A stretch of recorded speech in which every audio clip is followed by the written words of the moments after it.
বিসমিল্লাহির রহমানির রহিম। জি, মিকদাদ ভাই শুরু করেই চলেন। আমাদের জি। উসুলুদ্দিনের মধ্যে তৃতীয় বিষয় ছিল আল হাদিস শরীফ, হাদিস শরীফ নিয়ে। তো হাদিস শরীফ নিয়ে এখানে বিভিন্ন কয়েকটা হাদিস দিবে, সেই অনুযায়ী এখানে কয়েকটা বিষয় নিয়ে আলোচনা করব। তো হাদিসের মধ্যে আপনি কোন কোন বিষয় লক্ষ্য রাখবেন? হাদিসের মধ্যে এক নম্বর বিষয় লক্ষণীয় হলো যখন হাদিসটা পড়বেন, তো হাদিসটা পড়ার সময় যে রাওয়ি আছে, রাওয়িল হাদিস, হাদিসের রাওয়ি যে আছে, এই রাওয়ির জীবনীটা পড়তে হবে। এক নম্বর বিষয়। ২ নম্বর বিষয় মুফরাদাতগুলো পড়তে হবে। ৩ নম্বর হলো মানায়ে আম। প্রত্যেকটা হাদিসের মধ্যে মানায়ে আম থাকবে। মানায়ে আম বলতে এই হাদিসের ব্যাখ্যা করেছে। তাফসীরের মধ্যে কোরআনের আয়াতের মধ্যে যেরকম তাফসীর ওয়াল বায়ান থাকে, ঠিক তেমনিভাবে হাদিসের মধ্যে একটা মানায়ে আম থাকে। মানে এই হাদিসটার একটা ব্যাখ্যা করেছে সুন্দর করে। সেটা নিজের ভাষায়, ঠিক আছে? এরপরে সর্বশেষ থাকবে এই হাদিস থেকে বা এই হাদিস কোন দিকে পথ দেখাইলো, হাদিস কোন দিকে আপনাকে পথ প্রদর্শন করছে এই বিষয়টা থাকবে। তাহলে হাদিসের মধ্যে এক নম্বর বিষয় থাকবে হচ্ছে রাবির জীবনী, এই হাদিসটা যে বর্ণনা করবে তার জীবনী। ২ নম্বর মুফরাদাত। ৩ নম্বর থাকবে এই হাদিসের মানে আম, মানে ব্যাখ্যা। আর ৪ নম্বর থাকবে এই হাদিস থেকে আপনি কি শিখলেন বা এই হাদিস আপনি কোন দিকে পথ দেখান। আচ্ছা, তাহলে সর্বপ্রথম হাদিস আছেন আল হাদিসুল আউয়াল আরকানুল ইসলাম, ইসলামের রুকন। عن عبد الله بن عمر رضي الله تعالى عنه قال قال رسول الله صلى الله عليه وسلم بني الإسلام على خمس: شهادة أن لا إله إلا الله وأن محمدا عبده ورسوله وإقام الصلاة وإيتاء الزكاة وحج البيت وصوم رمضان মুত্তাফাকুন আলাইহি। প্রথম হাদিসটা ওতে সেজন্য পুরোটাই পড়লাম। আসেন এরপরে রাবির জীবনী। তো রাবির জীবনীর মধ্যে কয়টা বিষয় লক্ষণীয়? রাবির জীবনী পুরা এই ২ লাইন মুখস্থ করার কোনো প্রয়োজন নাই। এগুলো জীবনী আপনি আগেও জানছেন। এখান থেকে আপনার ৩টা বিষয় মনে রাখতে হবে। ১ নম্বর হচ্ছে রাবির নাম। এই রাবি যে আছে রাবির নাম। ২ নম্বর বিষয় মনে রাখবেন তার থেকে বর্ণিত হাদিসের সংখ্যা কত। ৩ নাম্বার মনে রাখতে হবে যে উনার মৃত্যু সন কত। যত রাবির জীবনে আসবে সবগুলোর মধ্যে এই ৩টা প্রশ্নই থাকে। রাবির নাম, ২ নম্বর হলো রাবির হাদিস বর্ণিত হওয়ার সংখ্যা কত, ৩ নম্বর হচ্ছে মৃত্যু সন কত। ঠিক আছে? এই ৩টা মনে রাখলে আর বাকি এগুলো স্বাভাবিকভাবে পড়ে যাবেন যতটুকু আর পর লেখা যায়। এতটুকু লিখলে যদি জীবনী চায়ও এতটুকু লিখলেও মোটামুটি নাম্বার পেয়ে যাবেন। আচ্ছা, সর্বপ্রথম এই হাদিসটা বর্ণিত হয়েছে আব্দুল্লাহ ইবনে ওমর রাদিয়াল্লাহু আনহু থেকে। ওনার নাম তো আব্দুল্লাহ ইবনে ওমর ইবনে খাত্তাব। আসলামা বিমাক্কাতা মা আবিহি, তার পিতার সাথে মক্কায় ইসলাম গ্রহণ করেছেন ছোট অবস্থায়। ও হাজার মাহু, তার সাথে হিজরত করেছেন। ওয়া কানা মিন ফুকাহায়ে সাহাবাতি ওয়া উব্বাদিহিম। তার থেকে বর্ণিত হাদিসের সংখ্যা কত? তার থেকে বর্ণিত হাদিসের সংখ্যা হচ্ছে ২,৬৩০টা। ২,৬৩০টা।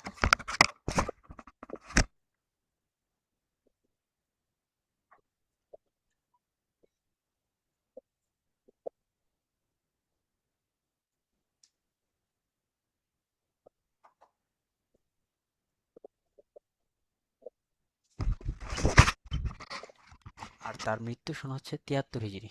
তার মৃত্যু সন হচ্ছে ৭৩ হিজরি। তাহলে এখানে রাবী জীবনের ক্ষেত্রে ৩টা বিষয় মনে রাখতে বললাম: নাম, তার থেকে বর্ণিত হাদিসের সংখ্যা, ৩ নম্বর হচ্ছে তার মৃত্যু সন। এরপর আসবে মুফরাদাত। তো মুফরাদাতগুলো একটু পড়তে হবে। মুফরাদাতগুলো পরে আসবে মানে আম। তো মানে আমের সিস্টেমটা কি? মানে আমের সিস্টেমটা দেখেন, এখানে হাদিসের মধ্যে ৫টা রুকন সম্পর্কে বলা হয়েছে। তো রুকনগুলো কি এগুলো ব্যাখ্যা করেছে যে ইসলামের ৫টা স্তম্ভ আছে, রুকন আছে। এই রুকনগুলো প্রত্যেক মুসলমানের জন্য পালন করা আবশ্যক। ১ নম্বর রুকন হচ্ছে আর রুকনুল আউয়াল আর শাহাদাতান। শাহাদাতান কোনটা? শাহাদাতু আল্লা ইলাহা ইল্লাল্লাহ ওয়া আন্না মুহাম্মাদুর রাসূলুল্লাহ। এই বিষয়টাকে ব্যাখ্যা করেছে। এরপর ২ নম্বর রুকন ইকামুস সালাহ। এখানে নামাজ কায়েম করা দ্বারা কি উদ্দেশ্য? নামাজ কায়েম করার দ্বারা উদ্দেশ্য হচ্ছে ইকামাতুহা ফি আওকাতিহা, অর্থাৎ তার সময় মতো নামাজ কায়েম করা, বিখুশুইন ওয়া সাকিনাতিন ওয়া তুমানিনাতিন। এরকম ভাবে প্রত্যেকটা হাদিসের এরকম মানে আম আসবে। মানে আমটার ক্ষেত্রে একটু করে দেখে নেবেন, ঠিক আছে? আচ্ছা, এরপরে আসবে হচ্ছে বাদু মা ইরশিদু ইলাইহিল হাদিস।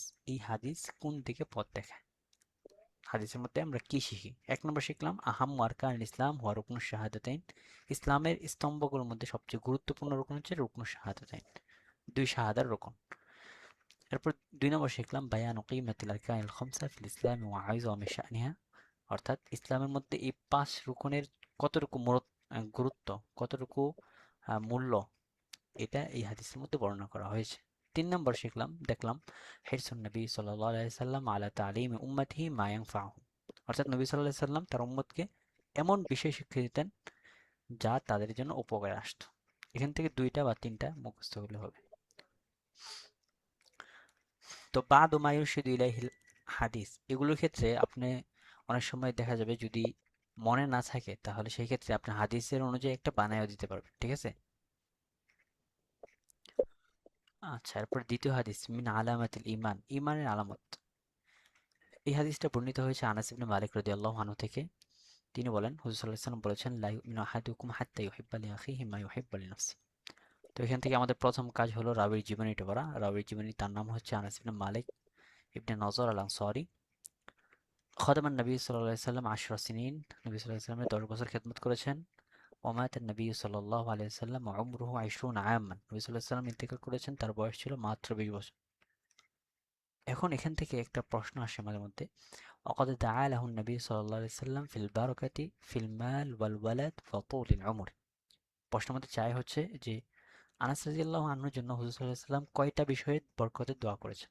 তো আপনার এটা লিখতে হবে, ফিল মাল ওয়াল ওয়ালাদ ওয়া তুলিল উমর, ফিল মাল ওয়াল ওয়ালাদ ওয়া তুলিল উমর, ফাকানা মিন আকসারিল আনসার মালান ওয়া ওয়ালাদান ওয়া আতওয়ালুহুম উমরান। আচ্ছা, দ্বিতীয় বিষয়টা মনে রাখতে হবে যে উনার থেকে বর্ণিত হাদিসের সংখ্যা কত ছিল। ওনার থেকে বর্ণিত হাদিসের সংখ্যা ছিল 2286টা, 2286টা। আর ওনার মৃত্যু সন হচ্ছে 93 হিজরি। ওনার মৃত্যু সন হচ্ছে 93 হিজরি। তাহলে 3টে বিষয় মনে রাখবেন, নাম আনাস ইবনে মালিক, তার থেকে বর্ণিত হাদিসের সংখ্যা 2286টা, মৃত্যু সন হচ্ছে 93 হিজরি। আর আরেকটা বিষয় মনে রাখতে পারলাম যে অনেক সময় প্রশ্ন মধ্যে চায় যে হুজুর সাল্লাল্লাহু আলাইহি সাল্লাম আনাস ইবনে মালিক রাদিয়াল্লাহু আনহুর জন্য কয়টা বিষয়ে বরকতের দোয়া করেছেন। ফিল মাল ওয়াল ওয়ালাদ ওয়া তুলিল উমর, 3টা বিষয়। এরপর মানি মুফরাদাতটা পড়বেন। এরপরে এখানে মানে আমটা একটু পড়তে হবে, মানে আমটা একটু লক্ষ্য রাখবেন যে এখানে ইমান দ্বারা আসলে কি উদ্দেশ্য। তো ইমান দ্বারা এখানে মূলত ইমানের তাম উদ্দেশ্য। ঠিক আছে, মানে পরিপূর্ণ ইমাম। কেউ পরিপূর্ণ মুমিন হবে না যতক্ষণ না সে সে নিজের জন্য যা পছন্দ করে অন্য মুসলমানের জন্য তা পছন্দ না করে। এটা হচ্ছে পরিপূর্ণ ইমান। যদি এরকম না করে তাহলে সে, তার ইমানের মধ্যে নকস আছে, ত্রুটি আছে। এরপর আসেন এই হাদিস থেকে আমরা কি শিখলাম। এই হাদিস থেকে শিখলাম, ইন্নাল ঈমান আল কামিল লা ইয়াহসুলু হাত্তা ইউহিব্বাল মুসলিম লিল মুসলিম মা ইউহিব্বু লিনাফসিহি। পরিপূর্ণ ঈমান সেটা অর্জিত হবে না ততক্ষণ পর্যন্ত যতক্ষণ না একজন মুসলিম অন্য মুসলমানের জন্য যা, নিজের জন্য যা পছন্দ করে অন্য মুসলমানের জন্য তা পছন্দ করে আগ পর্যন্ত তার ঈমানটা পরিপূর্ণ হবে না। 2 নম্বর দেখলাম তাহরিম গাশিল মুমিনিন, মুমিনদেরকে ধোঁকাবাজি করা হারাম, খদিয়াতিহিম তাদেরকে ধোঁকা দেওয়া হারাম, ওয়া আযাহুম তাদেরকে কষ্ট দেওয়া হারাম। এরপর দেখলাম আল হাসু আলা তাওয়াদু, এই বিনয়ের প্রতি এই হাদিসের মধ্যে উৎসাহ প্রদান করা হয়েছে, ও মাহাসিনিল আখলাক এবং উত্তম চরিত্রের প্রতি উৎসাহ প্রদান করা হয়েছে। মানে হাদিসটা কিভাবে পড়তে হবে এটা তো বুঝতে পারতেছেন মুক্তার ভাই, তাই না? মিকদাদ ভাই আছেন?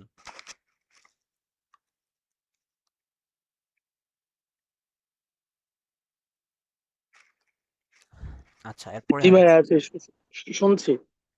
আহ, এরপরে তৃতীয় বিষয় আত-তাইসির ওয়াত তাবশীর।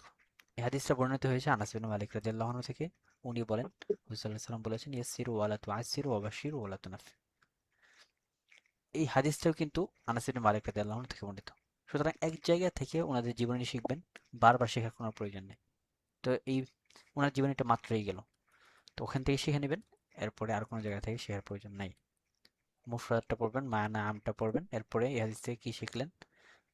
বাদু মা ইরশিদু ইলাইহিল হাদিস থেকে 2টা বিষয় মনে রাখলে চলবে। আর রিফকু ওয়াত তাইসির ওয়ালান নাস, দেখছেন এই যে এগুলো কিন্তু এর ভিতরে আছে হাদিসের মধ্যেই, অর্থাৎ মানুষের প্রতি কোমল ব্যবহার করা, সহজ করা।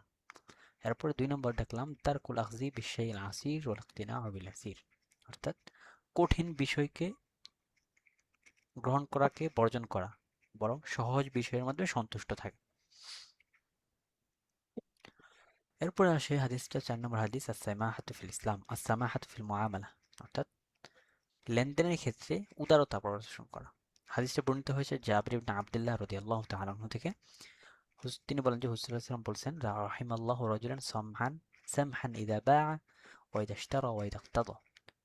সর্বপ্রথম হলো ওনার জীবনী, জাবির ইবনে আব্দুল্লাহ ইবনে আমর ইবনে হিজাম حرام الأنصاري رضي الله تعالى عنهما استشهد أبوه في غزوة أحد وشهد جابر مع النبي صلى الله عليه وسلم 19 غزوة অর্থাৎ 19টা যুদ্ধে উনি নবী সাল্লাল্লাহু আলাইহি সাল্লামের সাথে শরীক ছিলেন। তার থেকে বর্ণিত হাদিসের সংখ্যা 1540টা। উনি মৃত্যুবরণ করেছেন 78 হিজরিতে। এরপরে মানিল মুফরাদগুলো পড়বেন, মানে আমটা পড়বেন। এরপরে আসবে যে এখানে এই হাদিস থেকে কি শিখলাম। এক নম্বর শিখলাম আল হাসু আলা রিফকি ওয়াত তাইসির ফিল মুআমালা, অর্থাৎ লেনদেনের ক্ষেত্রে সহজ করতে হবে, সহজ করার ব্যাপারে উদ্বুদ্ধ করা হয়েছে হাদিসের মধ্যে। 2 নম্বর আল জাযাউ মিন জিনসিল আমাল, হাদিসটা যখন পড়বেন তখন দেখেন যে বাংলায় একটা কথা আছে, যেমন কর্ম তেমন ফল। এটা হচ্ছে বাংলা অর্থ, বুঝছেন? আল জাযাউ মিন জিনসিল আমাল, আমল অনুযায়ী প্রতিদান দেওয়া হয়, মানে যেমন কর্ম সেমন ফল। ফামান ইয়াসসারা ইয়াসসারা আল্লাহু, যে সহজ করবে আল্লাহ রাব্বুল আলামিন তার জন্য সহজ করবে। এরপরে হাদিসটা বর্ণিত হয়েছে একজন প্রসিদ্ধ সাহাবী, ওনার জীবনীটা অনেক সময় চায়, বিরুল ওয়ালিদাইন, হাদিসটার মধ্যে পিতামাতার প্রতি সদাচার কথা বলা হয়েছে। হাদিসটা কার থেকে বর্ণিত হয়েছে? আর আবু হুরায়রা রাদিয়াল্লাহু আনহু, আবু হুরায়রা রাদিয়াল্লাহু আনহু থেকে উনি বলেন যে যা রাজুলুন ইলা রাসূলিল্লাহি সাল্লাল্লাহু আলাইহি ওয়াসাল্লাম ফাকালা মান আহাক্কুন নাসি বিহুসনি সাহাবাতি। তো এইখান থেকে ওনার জীবনীটা শিখবেন, দেখবেন বারবার ওনার হাদিস আসবে, যেহেতু ওনার হাদিস বর্ণিত হওয়ার সংখ্যা সবচেয়ে বেশি, ওনার হাদিসটা অনেক সময় অনেক বিষয়ে আসে পড়ে। তো এক জায়গা থেকে শিখবেন, বাকি জায়গাগুলো থেকে শেখার প্রয়োজন নেই। তো উনার নাম নিয়ে ইখতিলাফ আছে, তবে প্রসিদ্ধ কৌল অনুযায়ী ওনার নামটা মনে রাখেন আব্দুর রহমান ইবনে সখর। আব্দুর রহমান ইবনে সখর।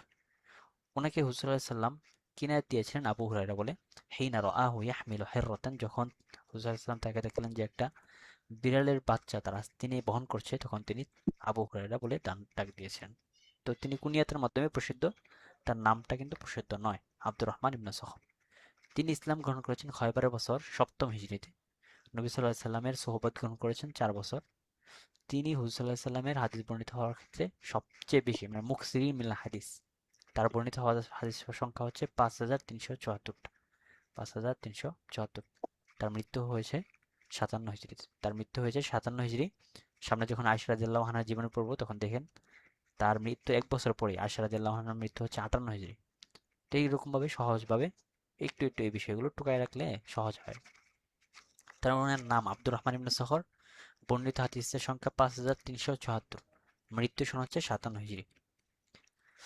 আচ্ছা, এরপরে মানিল মুফরাদাত গুলো দেখবেন, এরপরে মানে আমটা দেখবেন, মানে আমের মধ্যে বিভিন্ন বিষয় নিয়ে আলোচনা করে সেটা একবার দেখে যাবেন। এরপর আসবে এই হাদিস থেকে আমরা কি শিখলাম, বা এই হাদিস কোন দিকে পথ দেখায়। 1 নম্বর হলো আল্লাহ হাসু আলা বিররিল ওয়ালিদাইন, দেখছেন এটা কিন্তু হাদিসের মধ্যে বলা হয়েছে, অর্থাৎ পিতামাতার প্রতি সদাচারের ব্যাপারে উদ্বুদ্ধ করা হয়েছে হাদিসের মধ্যে। ওয়াল কিয়াম বিহুকুকিহিমা, বিশেষ করে তাদের যে হকগুলো আছে সেগুলো বাস্তবায়ন করার ক্ষেত্রে, বিশেষ করে মায়ের হক। তারপরে 2 নম্বর আন্নাহু ইযা কাসারাতিল হুকুক রুত্তিবাত ফিল আদাই আলা হাসাবি আহাম্মিয়াতিহা, অর্থাৎ যদি হক বেশি হয়ে যায়, অধিকার অনেক হয়ে যায়, তাহলে সেই ক্ষেত্রে গুরুত্বপূর্ণ বিষয়ের একেবারে পৌঁছানোর ক্ষেত্রে তারতিব দেওয়া হবে, অর্থাৎ যেটা সবচেয়ে গুরুত্বপূর্ণ সেটা আগে পূরণ করা হবে, এর পরবর্তীতে অন্য কোনো বিষয়। 3 নম্বর দেখলাম সুআলু আহলি যিকরি আম্মা লা না'লাম, অর্থাৎ যে বিষয়ে আমরা জানি না এই বিষয়ে আমরা উলামায়ে কেরামকে জিজ্ঞাসা করবো, এটা এখানে এই হাদিসের মধ্যে শেখানো দেওয়া হয়েছে। 6 নম্বর বিষয় আল মুদাওয়ামাতু আলা কিরাআতিল কুরআনি ওয়া হিফযিহি।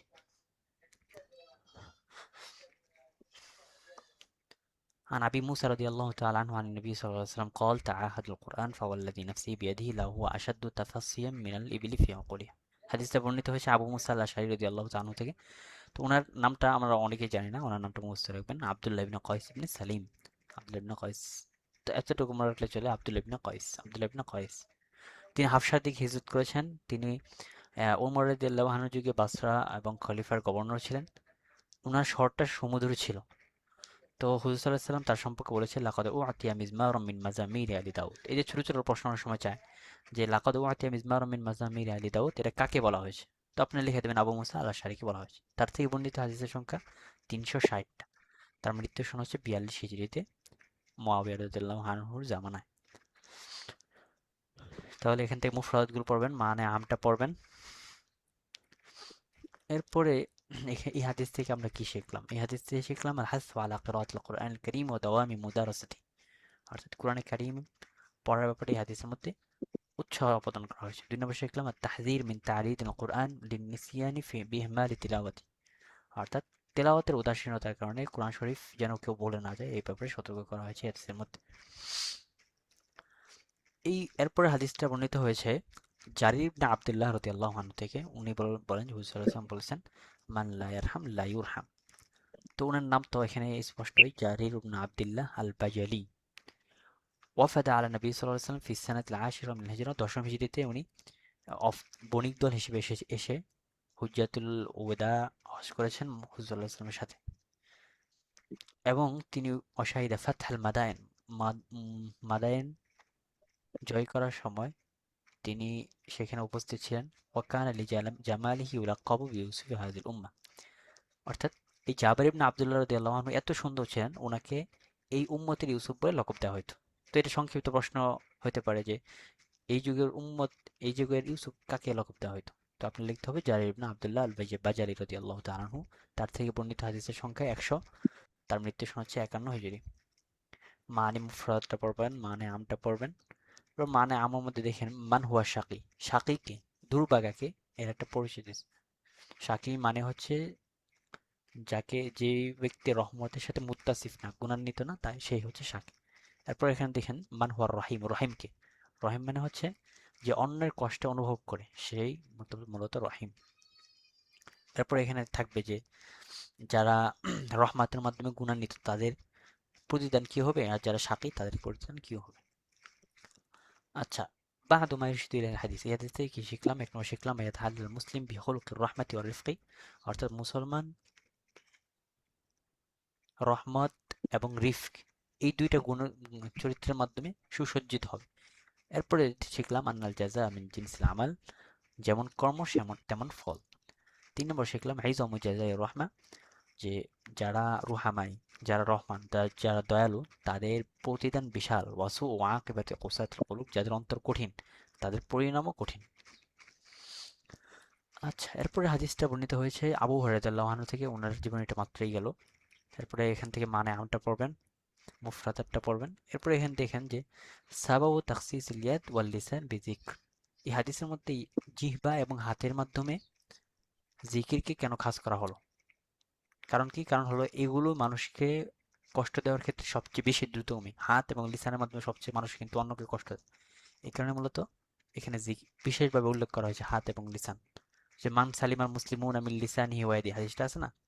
এই হাদিসের জি। মধ্যে, এই হাদিসের মধ্যে জিহ্বা এবং লিসানকে খাস করার কারণ অনেক সময় চায়। তো কারণ হিসেবে আপনি এতটুকু কথা যদি লিখে দেন তাহলে এনাফ। লিআন্নাহুমা আসরাউ ফিল আযা ওয়া আশাদ্দু মিন গায়রিহিমা, অর্থাৎ কষ্ট দেওয়ার ক্ষেত্রে এই দুইটা বিষয়ই কিন্তু সবচেয়ে বেশি অগ্রবর্তী থাকে। এরপরে এই হাদিস থেকে আমরা কি শিখলাম? এক নম্বর শিখলাম বায়ানু ইজমাতুল ইসলাম ফিল হিফাজি আলা দিমাইন নাস ওয়া আমওয়ালিহিম, অর্থাৎ মানুষের সম্পদ, মানুষের রক্ত হেফাজতের উপরে ইসলাম অনেক গুরুত্ব দিয়েছে। এরপর শিখলাম হুব্বুল খাইর, কল্যাণের প্রতি ভালোবাসা থাকতে হবে। বাদুল ইহসান মান আরকা তাআলিম ইসলাম, মিন আরকা তাআলিম ইসলাম, অর্থাৎ সদাচার করা এটা ইসলামের একটা সমুন্নত শিক্ষা। এরপরে হাদিসটা বর্ণিত হয়েছে ইবনে আব্বাস রাদিয়াল্লাহু আনহু থেকে। উনি বলেন হুজুর সাল্লাল্লাহু আলাইহি ওয়াসাল্লাম বলেছেন নিয়ামাতানি মাগবুনুন ফিহিমা কাসীরুম মিনান নাস আস-সিহাত ওয়াল ফারাগ। এখান থেকে রাওয়ী জীবনীটা প্রথমে পড়তে হবে। ওনার নাম হচ্ছে আবুল আব্বাস আব্দুল্লাহ ইবনে আব্বাস ইবনে আব্দুল মুত্তালিব আল হাশিমি, হাশিমি আল কুরাশি আল হাশিমি ইবনে আম্মি রাসূলুল্লাহ সাল্লাল্লাহু আলাইহি ওয়াসাল্লাম, আল্লাহ রাসূল সাল্লাল্লাহু আলাইহি ওয়াসাল্লামের চাচার ছেলে ছিলেন। তো ওনাকে আল বাহরা ওয়াল হায়াবারা বলা হয়। কারণ কি? কারণ লিকাসরাতি ইলমিহি, ওনার এত ইলম ছিলেন, ওনাকে ইলমুল বাহার, ইলমুল হাবর বলা হতো। তো হুজুর সাল্লাল্লাহু আলাইহি ওয়াসাল্লাম দাআ লাহু নবী সাল্লাল্লাহু আলাইহি ওয়াসাল্লাম বিল ইলমি ওয়াল ফাহমি, ইলম এবং ফাহমের জন্য তার দোয়া করেছেন তার জন্য। তো উনিও মুকসিরিন মিনাল হাদিস, অর্থাৎ হাদিসের ক্ষেত্রে অসংখ্য বর্ণনাকারী ছিলেন। অর্থাৎ তার থেকে অনেক হাদিস বর্ণিত হয়েছে। হাদিস বর্ণিত হওয়ার সংখ্যা হচ্ছে 1660টা। তার মৃত্যুর সন হচ্ছে 68 হিজরি তয়েফে। তো এখান থেকে মুফরাদাতগুলো দেখবেন, মানে আমটা পড়বেন। এরপরে এই হাদিস থেকে আমরা কি শিখলাম? এক নম্বর শিখলাম তানবিহুন নবী সাল্লাল্লাহু আলাইহি ওয়াসাল্লাম উম্মাতাহু আলা আযীমি নিআমিল্লাহি আলা ইবাদিহি, অর্থাৎ নবী সাল্লাল্লাহু আলাইহি ওয়াসাল্লাম তার উম্মতকে আল্লাহ তাআলার নিয়ামত, তার বান্দার উপর যে অনেক, এই ব্যাপারে সতর্ক করা হয়েছে এই হাদিসের মধ্যে। তাছাড়া আসিহাত ওয়াল ফারাক, সিহাত মানে হচ্ছে সুস্থতা, আর ফারাক মানে হচ্ছে অবসর। এই সুস্থতা এবং অবসর সময়, এগুলো আল্লাহ তাআলার এমন বড় নিয়ামত যেগুলো ব্যক্তি জীবনে এবং সামাজিক জীবনে আসে। কোন ক্ষেত্রে? বিরকি ও তাকাদ্দুম, অর্থাৎ এই সুস্থ অবস্থায় এবং অবসর অবস্থায় যদি তারা এই সময় এইগুলোকে কাজে লাগাতে পারে তাহলে উন্নতি এবং অগ্রগতির ক্ষেত্রে অনেক ভূমিকা রাখে। এরপরে হাদিসটা বর্ণিত হয়েছে আমর ইবনে হামিক রাদিয়াল্লাহু তাআলা আনহু থেকে। উনি বলেন, আমি আল্লাহ রাসূল সাল্লাল্লাহু আলাইহি ওয়াসাল্লাম থেকে বলতে শুনেছি, আইয়ুমা রাজুলিন আম্মারা রাজুলান আলা দামিহি সুম্মা কাতালাহু ইলা আখিরিল হাদিস। তো হাদিস থেকে ওনার জীবনীটা পড়বেন। আমর ইবনে হামিক ইবনে হাবিব আল খুজাই, তিনি হুদাই সুলাবিয়ার পরে হিজরত করেছেন। ওয়াশাহিদা ওয়াকাতুল জামাল ওয়া সিফিন, জামাল এবং সিফিন, উসমান রাদিয়াল্লাহু আনহু, উসমান না, আলী রাদিয়াল্লাহু আনহু যুগে যে দুইটা বিশাল যুদ্ধ সংঘটিত হয়েছিল মুসলমানদের মাঝে, সেই ওই যুদ্ধে অবস্থান করেছিলেন। রওয়া হাদিসাইনি ফাকাত, ওনার থেকে দুইটা হাদিস বর্ণিত হয়েছে। তার মৃত্যু সন হচ্ছে 50 হিজরি। এরপরে মুফরাদটা পড়বেন, মানে আমটা পড়বেন। এরপরে এই হাদিস থেকে আমরা কি শিখলাম? এক নম্বর শিখলাম তাহযীরুল ইসলাম মিনাল গদরি ওয়াল খিয়ানা। ইসলাম এটা গদর, খেয়ানত অর্থাৎ ধোঁকাবাজি, খেয়ানতদারি থেকে সতর্ক করা হয়েছে। 2 নম্বর দেখলাম বারাআতুন নবী সাল্লাল্লাহু আলাইহি ওয়াসাল্লাম মিনাল কাতিল ওয়াল কাতিল। রাসূল সাল্লাল্লাহু আলাইহি ওয়াসাল্লাম এই হাদিসের মধ্যে ধোঁকাবাজি, হত্যাকারী তার থেকে মুক্ত ঘোষণা করেছেন। এরপরে হাদিসটা বর্ণিত হয়েছে আবু হুরায়রা রাদিয়াল্লাহু আনহু থেকে। উনি বলেন, রাসূল সাল্লাল্লাহু আলাইহি ওয়াসাল্লাম বলেছেন, আয়াতুল মুনাফিকি সালাসা, ইযা হাদ্দাসা কাযাবা ওয়া ইযা ওয়া'আদা আখলাফা ওয়া ইযা তুমিনা খানা। তো ওনার জীবনীটা তো আগে গেছে। ওনার নাম হচ্ছে আব্দুর রহমান ইবনে সখর, 5374, মৃত্যু সন হচ্ছে 57 হিজরি। এরপরে এখানে একটা মানে আম আছে। তো মানে আমের ক্ষেত্রে এখানে একটা গুরুত্বপূর্ণ বিষয় বলছে, সেটা হচ্ছে আনওয়াউন নিফাক। নিফাকের দুইটা প্রকার আছে। এক প্রকার হচ্ছে সিনফুন ইউজহিরুন ইসলাম ওয়া ইয়াখফুন কুফর, অর্থাৎ এক প্রকার হলো যারা ইসলামকে প্রকাশ করে কিন্তু কুফরকে লুকায়িত রাখে। তাদের উদ্দেশ্য হলো যে ইসলামের মধ্যে চক্রান্ত করা, ইসলাম এবং মুসলমানদের বিরুদ্ধে চক্রান্ত করা। ইসলামকে প্রকাশ করব, কুফরকে লুকায়িত রাখবো, এক প্রকার। 2 নম্বর প্রকার হচ্ছে ইয়াতাযাহারু বিআখলাকিল মুমিনিন আল কারীমা। আরেক প্রকার আছে যারা সৎ মুমিনদের, সম্মানিত মুমিনদের চরিত্রের মাধ্যমে জাহেরি ভাব প্রকাশ করবে, অর্থাৎ তারা দেখাবে যে তাদের মধ্যে অনেক গুণাবলী আছে, তারা এটা করে, কিন্তু লা ইয়াত্তাসিফু বিআহলিল হাকিকা, বাস্তবিক পক্ষে তারা এই সমস্ত মুমিনদের চরিত্রের মাধ্যমে গুণান্বিত নয়। কারণ কি? কারণ হলো নাকসুল ঈমান, তাদের মধ্যে ঈমানের ঘাটতি আছে। ওয়া কিল্লাতু ফিল কলব, এবং কল্পের মধ্যে ঈমানের অল্প স্বল্পতা আছে। তো এই দুইটা বিষয়ের মধ্যে আমরা বুঝতে পারলাম যে নিফাকটা দুই প্রকার। এক নম্বর প্রকার হলো নিফাকুন ফিল আকীদা, অর্থাৎ আকীদার ক্ষেত্রে যাদের নিফাক, এরকম প্রকার হলো যারা ওই যে প্রথম প্রকার, যারা ইসলামকে প্রকাশ করে কুফরকে লুকায়িত রাখে, অর্থাৎ তাদের আকীদার মধ্যেই সমস্যা। আরেক প্রকার আছে নিফাকুন ফিল আমাল, অর্থাৎ আমলের মধ্যে যাদের নিফাক। আমলের মধ্যে নিফাক মানে যারা বাহ্যিকভাবে দেখায় যে তারা মুমিনদের মধ্যে কাজ করে, কিন্তু বাস্তবিক পক্ষে সৎ মুমিনদের চরিত্রের মাধ্যমে তারা গুণান্বিত নয়। এটা হচ্ছে নিফাকুন ফিল আমাল, মানে আমলের মধ্যে কমতি, তাদের ইমানের মধ্যে সেখানে ঘাটতি থাকার কারণে আমলের মধ্যে নিফাকটা চলে আসছে। তো এই দুই প্রকারের মধ্যে উভয় প্রকারই মানুষের জন্য খুবই ক্ষতিকর বিষয়, ঠিক আছে? সমাজ হোক অথবা কোনো উম্মতের জন্য হোক, সবার জন্য উভয় প্রকারই ক্ষতিকর। তো এখানে এরপরে দেখবেন যে মানে আমের মধ্যে নিফাকের বিভিন্ন আলামত বলছে। যখন তারা কথা বলবে তখন তারা মিথ্যা প্রতিপন্ন করবে, যখন তারা ওয়াদা দিবে তখন তারা ভঙ্গ করবে, যখন তাদের কাছে আমানত রাখা হবে তখন তারা অস্বীকার করবে। এই তিনটা মৌলিকভাবে তিনটা আলামত এখানে স্বাভাবিকভাবে উল্লেখ করেছে।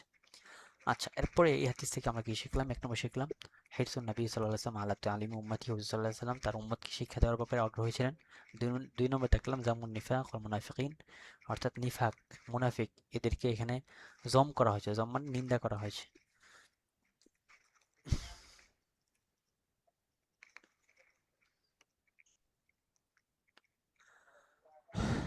এরপরে হাদিসটা আসছে শুকর নিয়ামতিল্লাহ তাআলা, আল্লাহ তাআলার নিয়ামতের শুকর আদায় করা, কৃতজ্ঞতা আদায় করা। হাদিসটা আসছে আবু হুরায়রা রাদিয়াল্লাহু আনহু থেকে। উনি বলেছেন, রাসূলুল্লাহ সাল্লাল্লাহু আলাইহি ওয়াসাল্লাম বলেছেন, উনজুরু ইলা মান আসলাম মিনকুম। তো এই হাদিস থেকে মুফরাদটা পড়বেন, মানে আমটা পড়বেন। তো মানে আমের মধ্যে একটু লক্ষ্য রাখেন যে এখানে, আচ্ছা এটা পরবর্তীতে দিয়ে দিচ্ছে বাদু মায়ুশিদ এল হাদিসের মধ্যে মানে আমের মধ্যে কি বলছে? মানে আমের মধ্যে বলছে যে আইয়াংজুরুল মুসলিম ফি জানিবি উমুরিদ দুনিয়া ইলা মান হুয়া আকাল্লু মিনহু লিয়ারদা বিহালি ওয়া ইয়াশকুরাল্লাহ তাআলা, অর্থাৎ মুসলমান না দুনিয়া কোনো বিষয়ে তার থেকে যে নিম্নমানের তার দিকে লক্ষ্য রাখবে এবং তার অবস্থা অনুযায়ী সে সন্তুষ্ট থাকবে, আল্লাহ তাআলা কৃতজ্ঞ আদায় করবে। আর 2 নম্বর বিষয় বলছে সেটা হচ্ছে আইয়ানজুর মুসলিম ফি জানিবি উমুরিদ দুনিয়া না উমুরিদ দ্বীনি ইলা মান হুয়া খায়রুম মিনহু, অর্থাৎ মুসলমান দ্বীনি বিষয়ে তার থেকে যে বেশি মুত্তাকি, তার আমলের দিকে লক্ষ্য রাখবে, লিয়াজতাহিদা ফি তাআতিল্লাহ, যাতে করে আল্লাহ তাআলার আনুগত্য থেকে আরো প্রচেষ্টা করতে পারে। তো এই বিষয়গুলো আরো বিস্তারিত করে মানে আমের মধ্যে দেখেন বলছে। আচ্ছা, এরপরে 13 নম্বর হাদিসটা আসছে, নবী সাল্লাল্লাহু আলাইহি ওয়াসাল্লাম ফি বাইতি হুজুর সাল্লাল্লাহু আলাইহি ওয়াসাল্লাম ঘরের মধ্যে কেমন ছিলেন। হাদিসটা বর্ণিত করেছেন উম্মুল মুমিনিন আয়েশা রাদিয়াল্লাহু আনহা। ওনাকে জিজ্ঞেস করা হয়েছিল যে হুজুর সাল্লাল্লাহু আলাইহি ওয়াসাল্লাম তার পরিবারের মধ্যে কি করতেন, তখন তিনি এই হাদিসটা বলছেন। তো হাদিসের জীবনী, রাবি জীবনীটা পড়তে হবে। উম্মুল মুমিনিন আয়েশা বিনতে আবু বকর সিদ্দিক আত-তাইমিয়াতু যাওজুন নবী সাল্লাল্লাহু আলাইহি ওয়াসাল্লাম ওয়া আশহারু নিসাইহি ওয়া আহাব্বুহা লিকলবিহি ওয়া তুকান্না বিউম্মি আব্দুল্লাহ। ওনাকে উম্মে আব্দুল্লাহ বলে কিনাত করা হয়। আচ্ছা, এরপর দেখেন ওনা থেকে বর্ণিত হাদিসের সংখ্যা কত। ওনা থেকে বর্ণিত হাদিসের সংখ্যা হচ্ছে 2210টা। ওনার মৃত্যু সন হচ্ছে বলছিলাম 58 হিজরি। আবু হুরায়রা রাদিয়াল্লাহু আনহু 57 হিজরি, ওনার মৃত্যু সন হচ্ছে 58 হিজরি, 1 বছর পরে উনি ইন্তেকাল করেছেন। তো মানে আমটা পড়বেন, মুফরাদটা পড়বেন। এরপরে এই হাদিস কোন দিকে পথ দেখায়? 1 নম্বর, আল হাসু আল মুআওয়ানাতি ফি আমাল মুনজিল, অর্থাৎ ঘরের কাজে সহযোগিতা করবে, এই হাদিসটা উৎসাহ প্রদান করা হয়েছে। 2 নম্বর, হাসুল মুসলিম আলা ইয়াজমা বাইনা রিআয়াতিল বাইনা রিআয়াতি হাক্কিল্লাহি তাআলা ওয়া হুকুকিন নাস, অর্থাৎ মুসলমানকে, এই হাদিসের মধ্যে মুসলমানকে উৎসাহ করা হয়েছে যেমনভাবে আল্লাহ তাআলার হক রিয়াত করতে হবে, এমনিভাবে মানুষের হকটা রিয়াত করতে হবে। এরপরে হাদিসটা বর্ণিত হয়েছে আয়েশা রাদিয়াল্লাহু আনহা থেকেই। উনি বলেন যে হুজুর সাল্লাল্লাহু আলাইহি ওয়াসাল্লাম, উনি বলেন যে উনি বলেছেন হাদিসটা, মা দরাবা রাসূলুল্লাহ সাল্লাল্লাহু আলাইহি ওয়াসাল্লাম শাইআন কাত্তু বিয়াদিহি ওয়ালা ইমরাআতান ওয়ালা খাদিমান ইল্লা আইয়ুজাহিদা ফি সাবিলিল্লাহি তাআলা ওমা নীলা মিনহু শাইউন কাত্তু ফায়ান্তাকিমু মিন সাহিবিহি ইল্লা আইয়ুনতাহাকা শাইউম মিন মাহারিমিল্লাহি ফায়ান্তাকিমু লিল্লাহি আযজা ওয়া জাল্লা। হাদিসটাকে মানে আমটা পড়বেন, মুফরাদাতগুলো পড়বেন।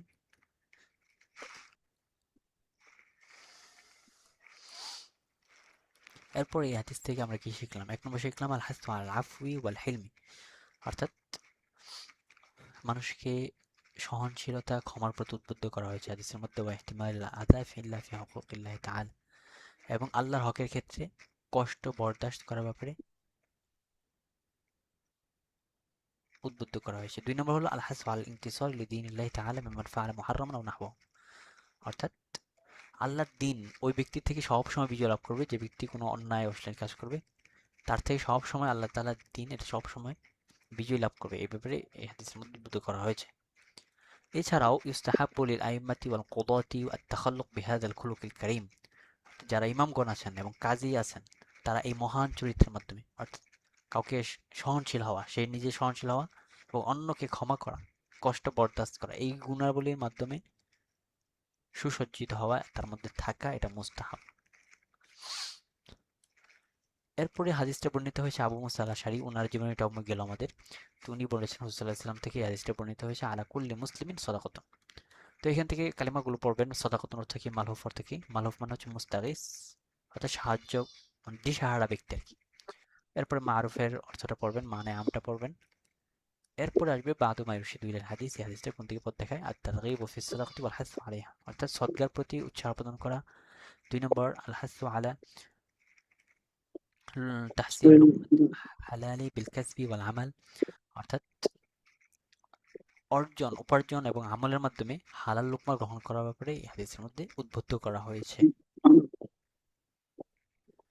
এরপরে হাদিসটা বর্ণিত হয়েছে আবু হুরায়রা রাদিয়াল্লাহু আনহু থেকে। উনি বলেন যে হুজুর সাল্লাল্লাহু আলাইহি ওয়াসাল্লাম বলেছেন, ওয়াল্লাযী নাফসি বিয়াদিহি লা ইয়াখুযু আহাদুকুম হাবলাহু। তো এখান থেকে মানে মুফরাদটা পড়বেন, মানে আমটা পড়বেন। এরপরে এখান থেকে হাদিসটা কোন দিকে পথ দেখায়? 1 নম্বর, জাওয়াজুল হালিফি আলা উমুরিল মুহিম্মা, অর্থাৎ গুরুত্বপূর্ণ বিষয়ে কোনো পেশা গ্রহণ করা এটা জায়েজ। ফাদলুল আমাল ওয়াস সাই লিতাহসিল লুকমাতি হালাল, এই হাদিসের মধ্যে চেষ্টা করা, কাজ করা, কোনো হালাল লোকমা গ্রহণ করার উদ্দেশ্যে, সেটার ফজিলত এই হাদিসের মধ্যে বলা হয়েছে। এরপরে হাদিসটা বর্ণিত হয়েছে আবু হুরায়রা রাদিয়াল্লাহু আনহু থেকে। উনি বলেন যে হুজুর সাল্লাল্লাহু আলাইহি ওয়াসাল্লাম বলেছেন, মা আবান নবী সাল্লাল্লাহু আলাইহি ওয়াসাল্লাম তুআমান কাত্তু ইন ইশতাহাহু আকালাহু ওয়া ইল্লা তারাকাহু। তো এখান থেকে কত্তুর অর্থটা একটু মনে রাখবেন, অনেক সময় চায় কত্তুর অর্থ কি? কত্তু মানে হচ্ছে লিনাফিল মাজি, মাজিকে নফি করার জন্য, মানে তার মানে হচ্ছে মা যাম্মা তাআমান কুদ্দিমা লাহু ফি আইয়ি ওয়াক্তিন মাদা আল ইতলাক, অর্থাৎ যেটা শর্তহীনভাবে কখনো এরকম বোঝাবে। তো মানে আমটা পড়বেন। এরপরে দেখবেন যে এখানে কোন হাদিসটা, এই হাদিসটা কোন দিকে পথ দেখায়, কোন দিকে এরশাদ করে। এক নম্বর হলো আন তুআমা রিজকুন তাফাদ্দালাল্লাহু বিহি আলাইনা, যে খাবার এমন একটা রিজিক আল্লাহ রাব্বুল আলামিন যার মাধ্যমে আমাদেরকে অনুগ্রহ করেছেন, সুতরাং ফালা ইয়াজুজু আন নাইব, আমাদের জন্য জায়েজ হবে না সেটা দোষ বর্ণনা করা। বাল ইয়াজিবু আন নাকুমা বিশুকরিহি, বরং আবশ্যক হলো তার কৃতজ্ঞতা আদায় করা। দুই নম্বর আন্নাহু আলাল মুসলিমি ইউরাই হাক্কা গায়রিহি, অন্যের হকের রিয়ায়ত করা মুসলমানদের জন্য আবশ্যক। ওয়া আল্লা ইউযিয়া শুউরাহু, এবং তার অনুভূতি যেন কষ্ট না পায়, কারো অনুভূতি যেন সে কষ্ট না দেয়, এই ব্যাপারে মুসলমান লক্ষ্য রাখবে। আচ্ছা, এরপরে হাদিসটা বর্ণিত হয়েছে আদাবু তানাউলি তাআম, খাবার গ্রহণের আদব। এই হাদিসটা বর্ণিত হয়েছে আমর ইবনে আবি সালামা রাদিয়াল্লাহু আনহু থেকে। উনি বলেন, আমি একজন কুনতু গুলামান ফি হাজরি রাসূলুল্লাহ সাল্লাল্লাহু আলাইহি ওয়াসাল্লাম, মানে ছোট বালক ছিলাম। এরপরে এই হাদিসটা বর্ণিত হয়েছে। তো এখান থেকে তার রাবীর জীবনী, রাবীর একজন নতুন নাম অমর ইবনে আবি সালামা ইবনে আব্দুল আসাদি আল মাখজুমি। উনি হিজরতের পূর্বে জন্মগ্রহণ করেছেন। তিনি নবী সাল্লাল্লাহু আলাইহি ওয়াসাল্লামের পালক ছিলেন। তার মা ছিল হচ্ছে সাইয়্যিদা উম্মে সালামা উম্মুল মুমিনিন, উম্মে সালামা রাদিয়াল্লাহু আনহা। তো উনি খন্দকের যুদ্ধে উপস্থিত ছিলেন, ওমর ইবনে আবি সালামা এই সাহাবী। তার থেকে কয়েকটা হাদিস বর্ণিত হয়েছে সহিহাইনের মধ্যে, মুসলিম এবং বুখারীর মধ্যে। তো হাদিস সংখ্যা উল্লেখ নাই। তিনি মৃত্যুবরণ করেছেন 83 হিজরিতে। এরপর মানে আমটা পড়বেন, মুফরাদটা পড়বেন। এরপর দেখেন যে এই হাদিসের মধ্যে আমরা কি কি শিখলাম। এক নম্বর শিখলাম তাওজিহুল মুসলিম ইলা ইয়াবদা আমালাহু বিসমিল্লাহি তাওযীমান লাহু আযজা ওয়া জাল, অর্থাৎ মুসলমান যখন তার কাজ শুরু করবে তখন বিসমিল্লাহ দ্বারা শুরু করবে। দুই নম্বর শিখলাম আল হাসসু আলা তায়াম্মুন ফিল আকলি, খাওয়ার ক্ষেত্রে ডান হাত ব্যবহার করা। অফি কুল্লি আমরিন মুস্তাহসিনিন, অর্থাৎ প্রত্যেক ভালো কাজের ক্ষেত্রে ডান হাত ব্যবহার করার ব্যাপারে এই হাদিসের মধ্যে বলা হয়েছে। এরপরে হাদিসটা বর্ণিত হয়েছে আবু হুরায়রা রাদিয়াল্লাহু আনহু থেকে। উনি হাদিসটা বর্ণনা করেছেন।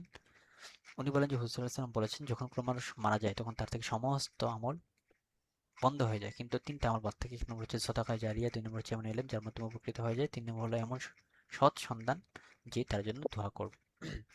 তো এখান থেকে মানে মুফরাদটা পড়বেন, মানে আমটা পড়বেন। মানে আমের মধ্যে দেখেন যে এখানে তিনটা বিষয়কে কেন বিশেষভাবে উল্লেখ করা হলো, এই বিষয়টা এখানে লিখছে।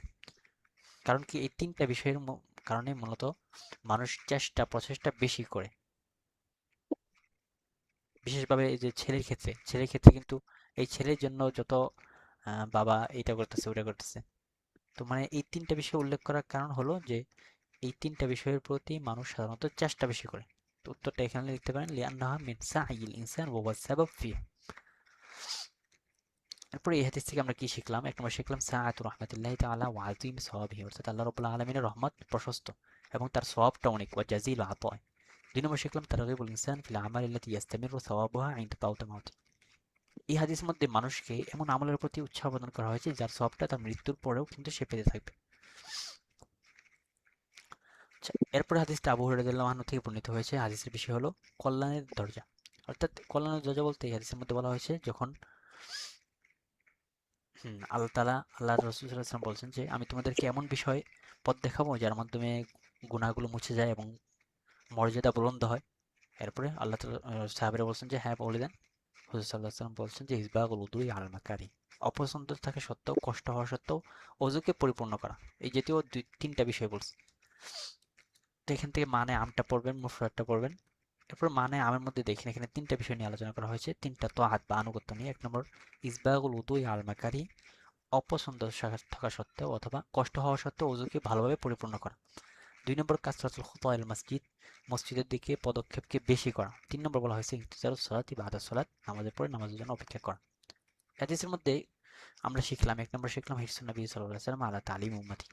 তো এটা যে হাদিসগুলোর মধ্যে হুজুর সাল্লাল্লাহু আলাইহি ওয়াসাল্লাম বিভিন্ন বিষয়ে শিক্ষা দিয়েছেন, ওই বিষয়গুলো আপনি এই এই একটা বাক্য ওই হাদিসগুলোর মধ্যে আলোর মতো ব্যবহার করতে পারেন। আলোকে যেভাবে প্রত্যেকটা তরকারির মধ্যে রাঁধতে পারেন, এই একটা বিষয় সবসময় আপনি ওই সময় দিতে পারবেন। অর্থাৎ হুজুর সাল্লাল্লাহু আলাইহি ওয়াসাল্লাম তার উম্মতকে শিক্ষা দেওয়ার উপর আগ্রহী ছিলেন এবং যেদিকে কল্যাণ সেদিকে ইরশাদ করেছেন এই হাদিসের মধ্যে। এরপরে এই হাদিসের মধ্যে বিশেষভাবে হিরসুল ইসলাম আলা তাহারাতি ওয়াত তাজাম্মুল লিস-সালাতি ওয়াল মসজিদ, অর্থাৎ নামাজের জন্য যখন সে প্রস্তুত হবে তখন সুসজ্জিত হওয়া বা পরিষ্কার পরিচ্ছন্ন হওয়ার ব্যাপারে এই হাদিসের মধ্যে উৎসাহ প্রদান করা হয়েছে। এই মোটামুটি 154 পৃষ্ঠা পর্যন্ত আমাদের হাদিসে আলোচনাটা শেষ হলো।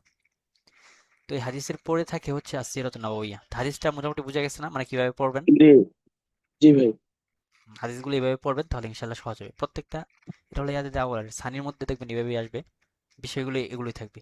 রাবির জীবনী, হ্যাঁ, এরপরে থাকবে হচ্ছে মুফরাদাত, মানে আম, এরপরে কোন এই হাদিসের মধ্যে আমরা কি শিখলাম। তো কি শিখলাম এর মধ্যে আপনার দুইটা, একটা বিষয় শিখলে হয়ে যাবে। আচ্ছা, এরপরে আসবে আসসিরাতুন নাবাউইয়া। তো আসসিরাতুন নাবাউইয়া এটা একটা আলাদা বিষয় থাকে। এখান থেকে হুজুর সাল্লাল্লাহু আলাইহি সাল্লামের জীবনী, এরপরে নসব, তার দুধ পান করানোর, কে কে তাকে দুধ পান করাইছেন, তার মাওলাদ কোথায় ছিল, জন্মস্থান কোথায়, এই বিভিন্ন অবস্থা, হুজুর সাল্লাল্লাহু আলাইহি সাল্লাম বিআসাদের পূর্বে কি অবস্থা ছিল, হুজুর সাল্লাল্লাহু আলাইহি সাল্লাম যখন ওহী নাজিল হয়েছিল তার শুরুটা কেমন ছিল, পদ্ধতি কেমন ছিল, এই বিষয়গুলো এখানে সংক্ষিপ্তভাবে আলোচনা করব। তো ক্লাস মনে হয় 3 মিনিট চলবে আর, তো 3 মিনিটের মধ্যে চেষ্টা করবো শেষ করে দেওয়ার জন্য। এরপরে দেখেন আল মাউদু আল আউয়াল, এখান থেকে প্রথম বিষয় হচ্ছে সৈয়দুল মুহাম্মদ সাল্লাল্লাহু আলাইহি ওয়াসাল্লাম, ওনার বাবার দিক থেকে নসব, এটা একটু দেখে নেবেন। এরপরে মায়ের দিক থেকে নসব, এরপরে মাউলিদুহু ওয়া রিদাহু, তার জন্মস্থান এবং তাকে দুধ পান করেছে কে। তো এখান থেকে একটা গুরুত্বপূর্ণ বিষয় যে তার দুধ অনেক সময় চাই যে তাকে প্রথম ভাই দুধ। এখন এটা কি প্রশ্নটা শর্ট আসবে, যেমন তার জন্মস্থান কোথায় এবং দুধ কে পান করিয়েছে, এটা কি হুম হুম হুম হুম প্রশ্নটা সংক্ষেপ, শর্ট আসবে? হ্যাঁ হ্যাঁ একদম সংক্ষেপে। যেমন এই যে প্রথম বিষয় ধরেন আউয়ালু মান আরদু আতহু, তাকে প্রথম, মান আউয়ালু, মান আসলো আগে, মান আউয়ালু মান আরদু আতহু, কাকে অর্থাৎ তাকে সর্বপ্রথম কে দুধ পান করিয়েছিলেন। তো লিখতে হবে উম্মুহু সাইয়্যিদা আমেনা বিনতু ওয়াহাব, সর্বপ্রথম উনি। এরপরে সুম্মা সুয়াইবা আল আসলামিয়া, আবুল আহাবের যে বাদী ছিলেন, তার চাচা হুসাইন সাল্লাল্লাহু চাচা আবুল আহাবের বাদী সুয়াইবা আল আসলামিয়া। এরপরে উম্মে আইমান, তার পিতার বাদী। এরপরে পান করেছেন হালিমাতুস সাদিয়া। এই চারজন পান করেছেন, 1 2 3 4 জন। ঠিক আছে, ওনাদের নামটা একটু মনে রাখবেন। এরপরে আসবেন আল মাউতু ওয়াস-সানি, দ্বিতীয় বিষয় আসে ওয়াফাত উম্মি, তার মা হুসাইন সাল্লাল্লাহু সাল্লামের কত বয়সে তার মা মৃত্যুবরণ করেন, ইন্তেকাল করেন, এবং কোথায় ইন্তেকাল করেন। তো এটা তো জানেন, 6 বছর বয়সে মৃত্যুবরণ করেন ইয়াসরিবে, মদিনা মুনাওয়ারায়।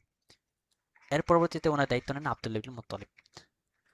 এরপরে এখানে একটা কাহিনী বলছে, আব্দুল্লাহ ইবনে মুত্তালিব ওনাকে নিয়ে শামের, না, আব্দুল মুত্তালিবের পরে ওনার দায়িত্ব নিয়েছিলেন আবু তালেব। তো আবু তালেব উনি ওনাকে নিয়ে শামে সফর করেছেন, তখন তার সাথে বুহাইরা রাহেব, তার সাথে কিন্তু সাক্ষাৎ হয়েছিল। এটা ঘটনাটা একটু এখান থেকে দেখে নেবেন, ঠিক আছে?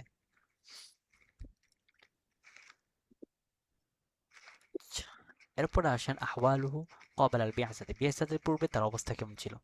বিআসাতের উপর আগে তো তার অবস্থা এটা জানেন যে উনার এর আগে তিনি ব্যবসা করতেন, বিশেষ করে যখন সাইয়েদা খাদিজা রাদিয়াল্লাহু আনহা ওনার সম্পর্কে, ওনার আমানতদারিতার সত্তা সম্পর্কে জানতে পারলেন, তখন কিন্তু ওনাকে শামের উদ্দেশ্যে প্রেরণ করেছিলেন। তার সাথে ছিল একজন গোলাম, তার নাম ছিল মাইসারা। অর্থাৎ ওনার বিএসএতের পূর্বে উনি ব্যবসায়ী ছিলেন। এটা হচ্ছে তার অবস্থা ছিল। এরপরে উনার বিআসাতটা বা ওনাকে নবুয়তটা কিভাবে শুরু হয়েছিল। তো এটা আউয়ালু মা বুদিআ বিহি রাসূলুল্লাহ সাল্লাল্লাহু আলাইহি ওয়াসাল্লাম মিনাল ওয়াহয়ি আর-রু'য়া সাদিকা ফিল মানাম। এতটুকু লিখে রাখবেন যে সর্বপ্রথম ওনার কাছে ওহী আসছে স্বপ্নের মাধ্যমে, আর-রু'য়া সাদিকা ফিল মানাম। এরপরে যখন তিনি 40 বছরে পৌঁছলেন, তখন রমজান মাসের 17 রমজানের সোমবার দিন, 17 রমজান সোমবার দিন গাড়ে হেরায় সর্বপ্রথম জিবরাইল আলাইহিস সালাম তার কাছে